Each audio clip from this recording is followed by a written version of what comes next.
painful is that one of my 3 daughters on a daily basis would come home totally distressed because the fellow Pakistani classmates would say to her, "You're a kufr, you're a kafir. Our parents have said we mustn't play with you, we've got nothing to do with you." And I found that very, very distressing, actually. And equally, they were very distressed as well. When I would engage with the head teacher, on one occasion, for initial occasion, she made out she was sympathetic. But then on another occasion, she gave me my marching orders, and one then realizes that it's the case of peer pressure, mob rule, jobs worth, and she doesn't want to create a situation. And the Church of England, as I came to know later on, actually, were very much in the interfaith, and so they weren't prepared to support me in any way. I really can stand here and tell you up till midnight the daily occurrences. We were complete, but I'm going to fast move on, but it became very precarious. It's basically culminated actually in death threats, and I learned of this clan family. Things were getting really out of hand, and what you find is they tend to use anybody and everybody and exploit any situation. And I was back down that road where we literally couldn't step out the front door without being referred to as a dog, actually. And then wife and children abused, literally coming out the front door. They're loitering day in, day out, sat on walls, intimidating. And the sole reason for that is, we now want you out of your home.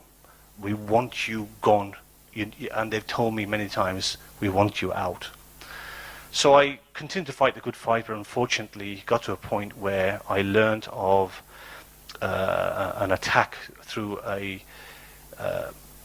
mosque meeting which I initiated.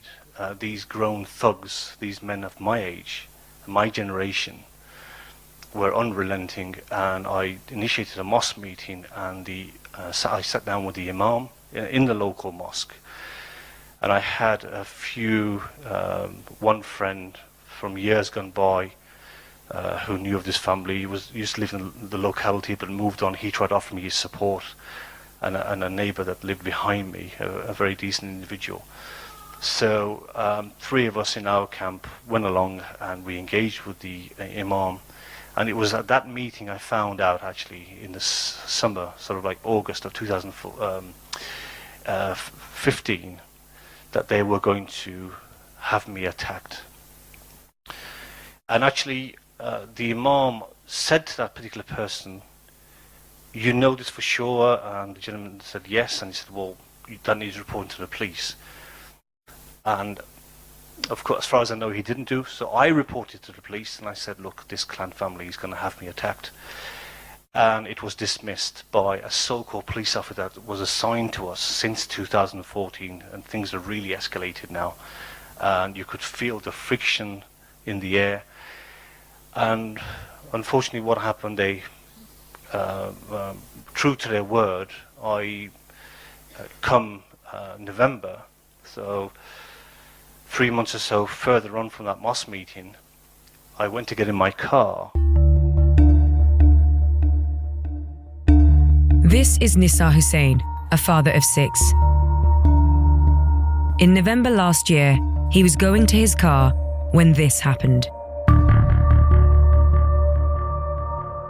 2 hooded men brutally beat him to the ground. He was left with broken bones and hospitalized. He says he was attacked because he left the faith of Islam and converted to Christianity.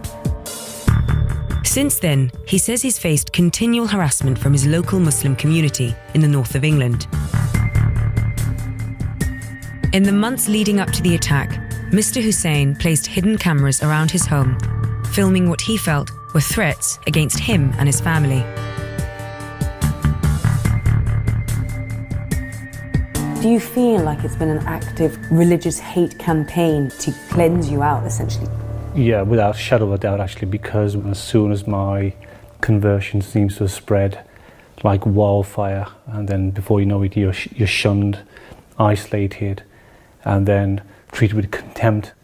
Sort of 2000 onwards, had 3 cars written off, almost daily abuse, intimidation, harassment, bricks thrown through the bay window, sworn at, spat at.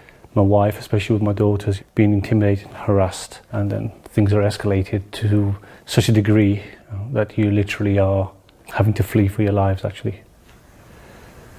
The attack was actually very sudden, and I just saw this thug just swing this pickaxe handle straight for my head, and I put my hand up to block it, actually, and my hand suffered fractures, and I reeled backwards and ended up falling and then being concussed, being pummeled, and I suffered a fracture to my kneecap. We have lived with death threats and threats to our welfare and safety. I never really envisaged it would come in such a fashion just outside my front gate. Nissar Hussain is one of many Muslims choosing to leave Islam. Around the world, people who leave the Islamic faith can face state persecution and also violence at the hands of their local communities. And all of a sudden, these thugs jumped out of the car, which was parked opposite to mine, with pickaxe handles. And they started raining down blows. It caught me by complete surprise, and after the several blows, there's a standoff. And each one is by my side, and the chap with the pickaxe handle, I mean, it's solid wood. He hit me so hard. Well, the intention was to go for the side of my head. And as I just felt like a puppet on a string. My hand seems to have gone up at that precise second in the darkness of the night. And my hand has blocked this blow to the side of my head, which you can clearly see in the CCTV. It's hit me so hard, it's reeled me backwards. And as I've fallen back, my whole hand seems to have given way, my arm. And as I've fallen, I've hit a short wall behind me, and I was literally seeing stars, and they pummeled me, and I couldn't move. I was just seeing stars. I was concussed, and after they kneecapped me, they set about the other knee, and by God's grace, I had some neighbours 8-10 doors away, some Polish gentlemen who happened to be outside, who ran to my aid, and these cowards then sort of run off into the car. I was subsequently hospitalized, and actually I spent 11 days in hospital. I underwent 2 operations to rewire my kneecap and my hand, and no police protection. And actually I was at the A&E being treated, and I got a phone call from my daughter, who was very emotional, deeply distressed, to say that they'd booked tickets to come from their respective universities, 2 of my daughters, actually, and I said, please, I was begging them, you mustn't come because you are jeopardizing yourself, and I can't protect you, I'm incapacitated, and please don't come. Despite that, they did, and they were coming and going on a daily basis to see me in hospital. And can you imagine how I felt just lying there, incapacitated, mentally and physically completely exhausted. They have diagnosed me with PTSD. It has been frontline, in the trenches stuff. And so actually, after 11 days I was discharged, and then you have to put a brave face on things. My son came, my oldest boy, from his respective university, and I remember him taking me through the back gate, as not to give the game away, because you're always being scrutinized, your movements are being watched. And actually, so it took me several months to get back on my feet. It's been the most excruciating and debilitating injury, actually, and it got to a point where we realized that our lives were in imminent danger. The police had brought nobody to book. They'd opened and shut the case within 6 weeks. There's never been there's always been a reluctance by the police to do anything. And I've come to understand it is the usual scenario of we mustn't upset the Muslim community, and we don't want a religious riot. We don't want to be called Islamophobic, and such like and such like. And so things were very precarious. On a daily basis, I've been followed, jumped into my car, having this wretched leg brace on my leg. Actually, you try to do the best you can, you try to move on actually, but then it comes a point where you realize that you are a dead man walking. And it got to a point when one of my friends said to me, look, Nissar, they're going to mow you down, they're going to throw acid in your face. You can't go on like this, you can't put your family through this. So actually I said yes, and what can I do? I'm now not working, I'm incapacitated. It's a difficult situation. The church is nowhere to be seen. 11 days I spent in my home, in hospital rather. My wife didn't even get a phone call from anybody, Christian brother or sister, never mind a visit. And we've persevered for so many years now, and we just don't know what to do anymore. We can't even think straight. And so it got to a point actually where on one occasion I was descended upon by 10 armed police officers. It was a proper SWAT operation. This was in November of 2016, so a year after my attack. We are completely imprisoned. Our home is not a refuge and hasn't been for some years. You just don't know what's going to happen. And 5 of these armed police officers with rifles cocked, ready to go. It was something like out of a movie. They came crashing through the back gate. And actually some of them came crashing through the front door. And actually I was stood there frozen, and they said to me, are you Nissar? And I said yes. And this chappie with their very sophisticated stuff was speaking to the control room, and he said, sir, we have him before us, he's well, he's okay, we're going to take him indoors and we're going to debrief him. And I said, debrief me? What do you mean debrief me? Am I in some kind of warfare situation? They said, Nissar, we need to debrief you, come inside. And they got me in, 10 armed police officers, to say that there's this imminent threat to your life. We cannot leave you. We have to stay with you. We've got CID, Central Intelligence Department, officers coming. And I said, sir, I'd rather they didn't, because you're the people that have got me in this mess in the first place. And the gentleman looked me in the face very sternly, and he said, Nissar, we will protect you. Nobody's going to come past us. I really can't say what's happened, but we are the arms division. I can't speak for the community police. And it kind of dawned on me then actually, because all these years I've been in my own front line, in the trenches stuff, that I really don't know where 18 years of my life have gone.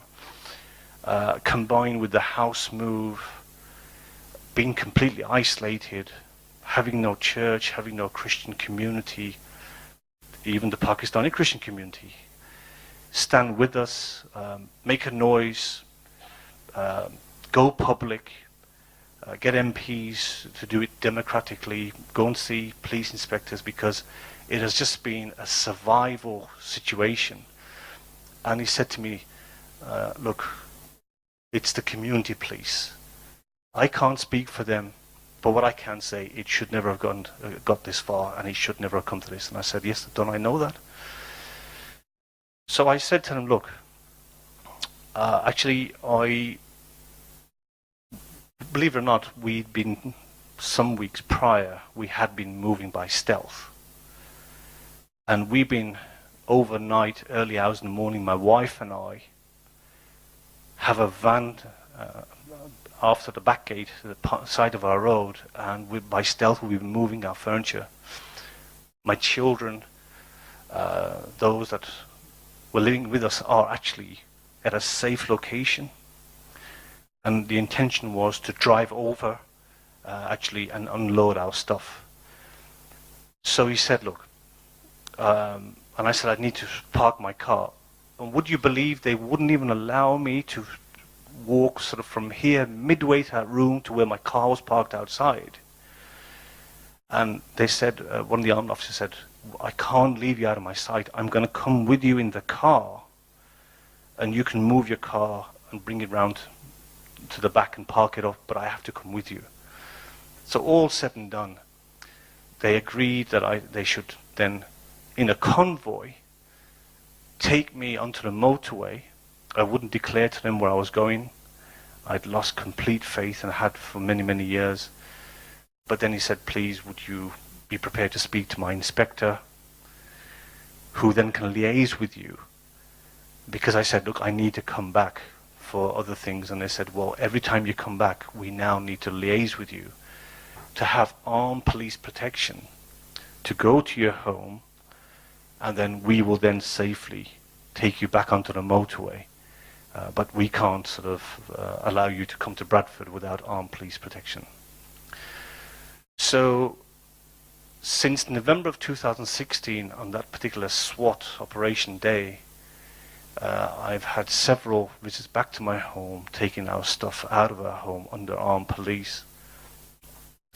The bottom line is, I never envisaged a day where, as an ex-Muslim, born and raised in England, it would come to a point where I would have armed police, and you had to see it to believe it, and you can see it. It has been on ITV Calendar News, actually, and I'm sure Wilson can tell you more about that as well. And there's PowerPoints and things. But this is the life.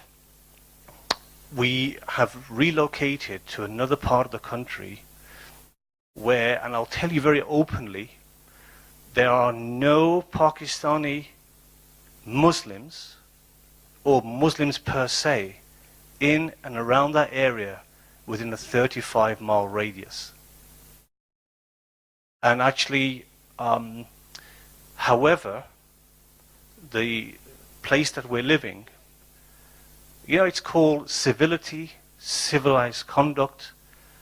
The fellow English people have welcomed us, being the first Pakistani family in that place that predates 13th century, actually. Just to give you a measure, that the bottom line is that those who might be a bit traditional set in their ways and don't want to speak to us, that's fine. I have absolutely no qualms. We have absolutely no issues. The Pakistani Muslims in Bradford, in the towns and cities up and down the UK, have become the most uncivilized people. And it pains me, because you appreciate I come from a Pakistani background. My father's passed on in 2011. I have a surviving mother. I have two older sisters, a kid brother in his late 30s. But again, we've been shunned and cut off, dispossessed, because of embracing Islam. I'd like to say to you, it is a very, very serious and deadly threat. Had I been in the Middle East or Pakistan, trust me, I could accept my fate. However, I have fought the good fight, believing in democracy, but there is no such thing as democracy and justice for us with the likes of the wonderful elitist politicians that we have, who are viewing us as not only a complete anathema, but certainly as the culprits. Our British way of life, our civilized way of life, has been turned upside down. They have taken me back 40 years, actually. And I simply cannot. They cannot be trusted. I cannot live with them. I cannot put my 4 daughters through this anymore. I can't put my wife through this anymore. The consequences, the trauma has been overwhelming, actually. And they are running rampant. And would I envisage a day that I would be having to live under Sharia in UK? I simply don't have the words to express to you, actually.